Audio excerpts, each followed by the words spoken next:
Welcome to Combat Average number 2. This is my final video before I get back on my homework. Excuse me.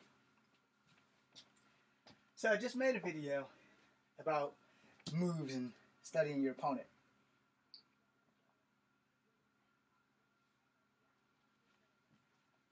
I want all of you watching to understand the principle of making that video was so that you understand in the video that I do without the demonstration versus the video I do with the demonstration. It's a whole lot easier to describe it without doing it. And then when to do it, it's harder to kind of talk, catch your breath, and do that shit at the same time. And it's not because I'm in horrible shape. It's just today is definitely not a good day.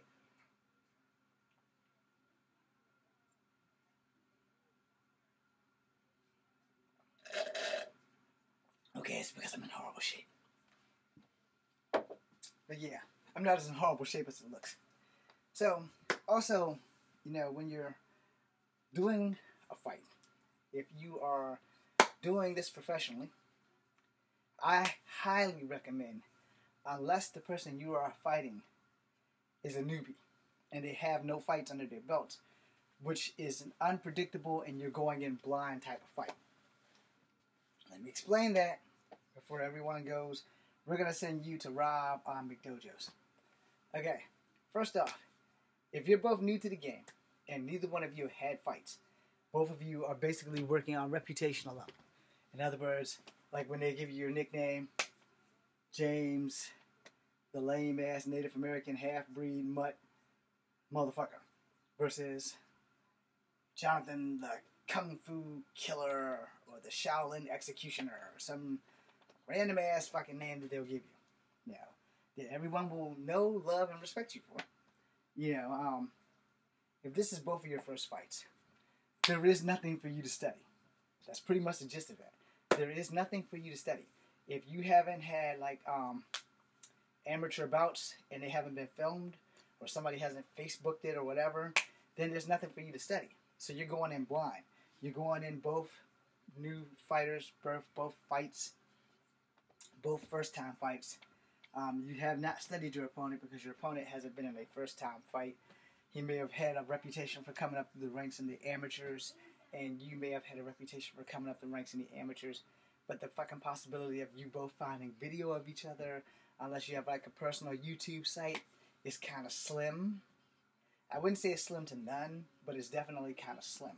So if you're going into an opponent, this works for men and women both, and you know the reputation, they don't have a website where someone's been filming them train and stuff, because a lot of people who fight, God knows they're all over the YouTube channels and everything, and you have them doing training montages and shit like that. And if you have that, that's all you have to study them by, is a training montage. But the thing about a training montage changes like people change their underwear. Today, we're working on legs, so you're studying their legs. Tomorrow, we're working on arms, you're studying their arms. And then 2 days later, they're going to work on their ground game. So now you're studying their ground game. It's like that. If they don't have all that shit listed, or if they've never been trained or been filmed training, and a lot of them, you know, the smart guys, and this is a lesson that you can take from me at 46. If you're going to do this professionally, I'm going to give you 2 pieces of advice. And you can take this with a grain of salt because I'm not a professional fighter. I am a martial artist and I have been in plenty of street fights. And I have won them all. Again, I'm 46. So when this shit started, cameras weren't in the homes of everybody.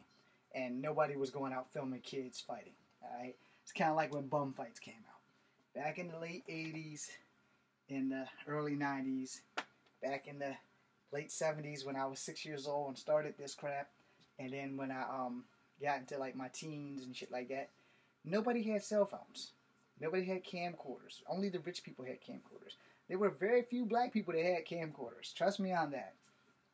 Which is why no one's seen anything I've ever done until YouTube came out. But if you're going to train and you are going to fight, and you're going to fight professionally, my piece of advice to you is really cut, dry, and simple. Until the event that you're in, don't post your training shit. That way no one can find you and beat you. Alright? It sounds really fucked up and selfish, but it's honest. If you have had a few fights, then people have already posted it. Yeah, they've already seen what you can do. That's how your name grows or whatever. But if you want to be a good fighter, and you want to be a solid fighter, the best thing you can do is not post all your shit up on social media. Because if I Google you, and it takes me straight to your YouTube channel, or somebody who posted and put your name in there, it's going to take me right to everything that you've done. So if you've been working your arms, now you're hitting the heavy bag, he's working his arms, so he likes to go 1, 2, 3, elbow, because that was mine. 1, 2, 3, elbow, 1, 2, 3, elbow, 1, 2, elbow, you know, forearm actually in that elbow. So, you know, if I got that, and I'm studying it, so let's see, you're doing a sequence of arms, he throws 6 punches. He goes 1, 2, 3, forearm. 1, 2, forearm, 3. Okay, so I know your arm technique now. You understand what I'm saying? You've given them your arsenal. So if it's your first fight, you don't want none of your shit posted. You don't want your training montage posted. You don't want your strengths or your weaknesses posted. So, you know, if you're in the ring and you're sparring with a trainer or whatever, and you're like, all right, look, I want to film this, but I don't want everyone in here to film it. I want like shut the gym down. You know, I don't want anybody in the gym with a cell phone able to put my shit up, so that my fucking opponent, who's also a first-time fighter, can study all my shit. Because if he studies everything that I do, he's got me dead to rights when that bell rings. And a lot of people are laughing at me right now. It's like, James, that doesn't make any sense. All you young people are thinking, you're a stupid motherfucker, James. That doesn't make any sense. Check it. Check it and think about it. Because I made a video earlier. I said, how many times you think Cus D'Amato made Mike Tyson sit down and watch boxers before he put his ass in the ring? And you're probably all thinking, he's never done that. He's probably never done that. And it's like, I can almost guarantee you he's made him watch a couple of people fight before he got him into that ring. And there's a reason for that. Because as I told my brother-in-law, if I ever opened up a dojo, I would take 10 kids. 5 of them, I'm not going to train. They're going to be in that room. They're going to be watching Power Rangers, Kamen Rider, Mask Rider, anything involving Japan martial arts. They're never going to know what I'm teaching these guys over here. Then I'm going to put them in a friendly sparring match after I give them some words of encouragement, which would be everything that you've seen in there. Every night when you go home, you're here for 2 hours. Every night when you go home, you're going to do every practice martial art move you've seen in there. Carefully. You're not going to do anything crazy. You know, you do see like people doing 360 spins and shit, because I'm going to be in there to monitor them and tell them what's on and what's off limits. I'm going to go in there for I'm going to screen the shows before I let them watch the shows. So if I see somebody doing some shit from the Paul Mitchell martial art team, no. I'm going to say you're not doing that. I said you're not doing that. But if you're doing basics, or if you're doing like running off the wall, springing and stuff, you can do that. But that's because I can do that. But what I'm going to teach these guys over here is basics. So I'm going to have 5 guys who know basics and 5 guys who watch TV. And I'm going to do this as a scientific experiment because I know what's going to happen. Alright? These guys that watch TV are going to mop the floor with these guys. Maybe not all of them. Maybe not all of them. But I can guarantee, out of the 10, 4 out of 5 that's going to watch TV are going to be more than willing to try the shit that they've seen on TV. Where everything that I teach these guys, they're not really going to be able to try it because they're not going to have the ability to utilize imagination and reality. And I will tell you on here, the first person that taught me Kung Fu, the Taekwondo tornado kick was from the first Ninja Turtles movie. Because when I took Taekwondo, Mr. Ennis would not teach it. When I took karate, no one would teach me that tornado kick. No one. I watched the Ninja Turtle who played Raphael do it. I watched him do it one time.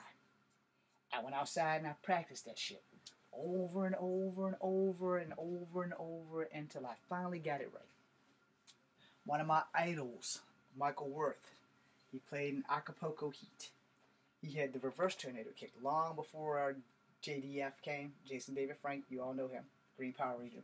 Long before he came along with his reverse tornado kick, Michael Worth from Acapulco Heat and Brian Genesis from Street Justice both were doing reverse tornado kicks.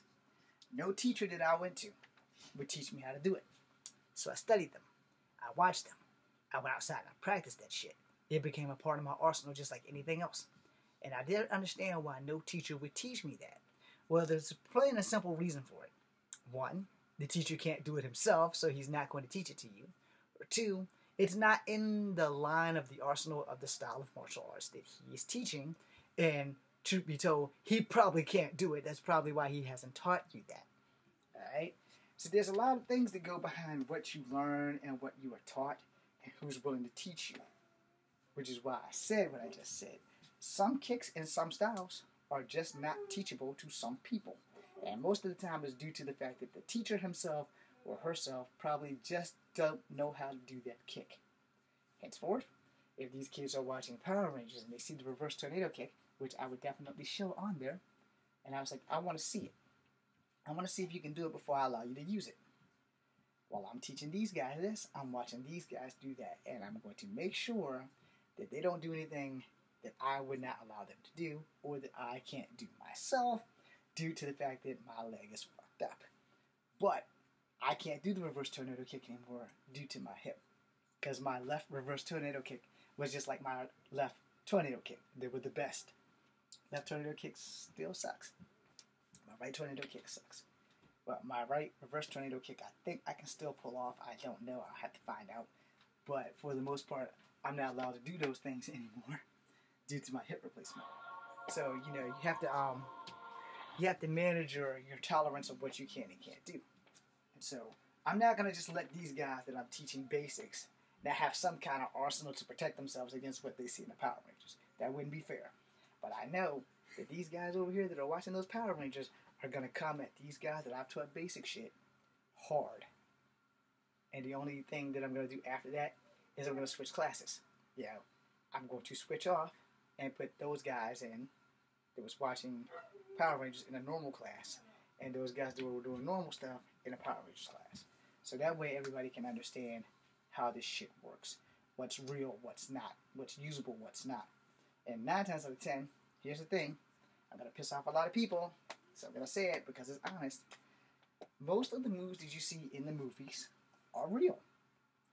The problem is, in reality, when you are fighting someone, they're not just going to stand there and let you kick them in the face. That is not a fucking option. So, keep that in mind as I end this video and go take out a dog of a grown man who is not mine. Thank you very much. This is Comfort Havoc number 2. Be seeing